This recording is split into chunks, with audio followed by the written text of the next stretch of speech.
राज्यसभा सदस्य विवेक तन्खा और दिग्विजय सिंह आज इंदौर पहुंचे और अभिभावकों के साथ एक बैठक की, जिसमें देश की वर्तमान स्थिति में न्यायपालिका में राजनीतिक हस्तक्षेप को लेकर चर्चा की गई। साथ ही 26 नवंबर को अभिभाषक दिन होने के कार्यक्रम का पक्का रूपरेखा बनाई गई।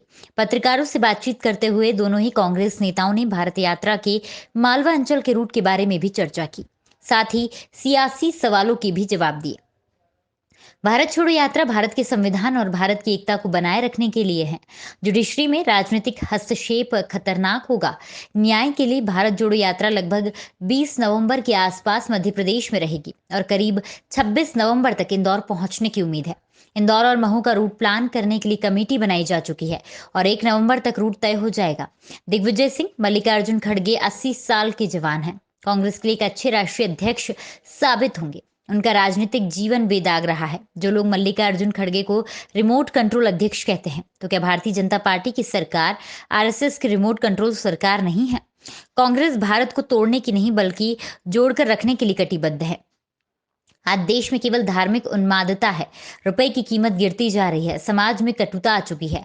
महंगाई सर चढ़कर बोल रही है। लेकिन भारतीय जनता पार्टी की सरकार केवल धार्मिक उन्माद पैदा कर रही है।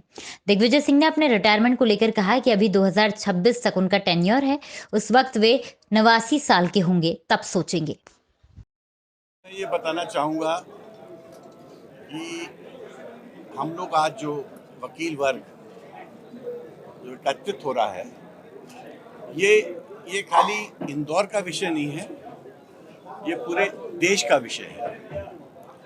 26 नवंबर को हम लोग लॉ डे मनाते हैं। संविधान दिवस तक एक प्रकार से होता है और संविधान की रक्षा करने की बात उस दिन हम लोग सब करते हैं। तो इसलिए इस वक्त संविधान को सुरक्षित रखना और लोगों के हितों को सुरक्षित रखना, ये एक सबसे बड़ी चुनौती हो गई है इस देश में।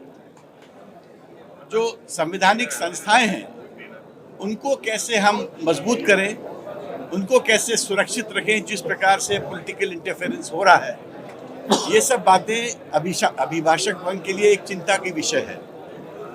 तो आज की जो हम लोग की आपसी जो मीटिंग है, हम भारत जोड़ो ये अभियान को संविधान से जोड़ना चाह रहे हैं, संविधान की रक्षा सुरक्षा से जोड़ना चाह रहे हैं और संवैधानिक संस्थाओं के साथ जो खिलवाड़ हो रहा है, उसको लेके भी चिंता व्यक्त करना चाह रहे हैं। तो ये जो है एक बड़ा विषय है, ये बड़ा गंभीर विषय है, ये इस देश का विषय है, खाली इंदौर का विषय नहीं है। बट क्योंकि 26 नवंबर राहुल जी के इस जब ये चल इंदौर तरफ आएंगे, तो कहीं बीच में वो 26 नवंबर आएगा। तो हमको अभी ये नहीं पता वो कब आएगा, कहाँ आएगा। तो ये एक कैसे इसकी क्या रूपरेखा होगी, धीरे धीरे हम इसकी रूपरेखा बनाएंगे। जाति, धर्म, संप्रदाय, पहनावा, बोलचाल, बोली, इनमें जो एक विवाद खड़ा किया जा रहा है हर रोज। ये देश विविधता में एकता का देश है। हम लोग तमिलनाडु से निकले, वहाँ तमिल बोली जाती है। केरल में आए तो मलयालम बोली जाती है। मलयालम से आगे बढ़े तो कन्नड़ बोली जाती है। कन्नड़ से आगे बोले चले तो तेलुगु बोली जाती है। तो ये अनेकता में एकता का प्रतीक है ये देश। तो जो धार्मिक उन्माद फैलाकर लोगों को बांटा जा रहा है, उसको उसके खिलाफ है भारत जोड़ो।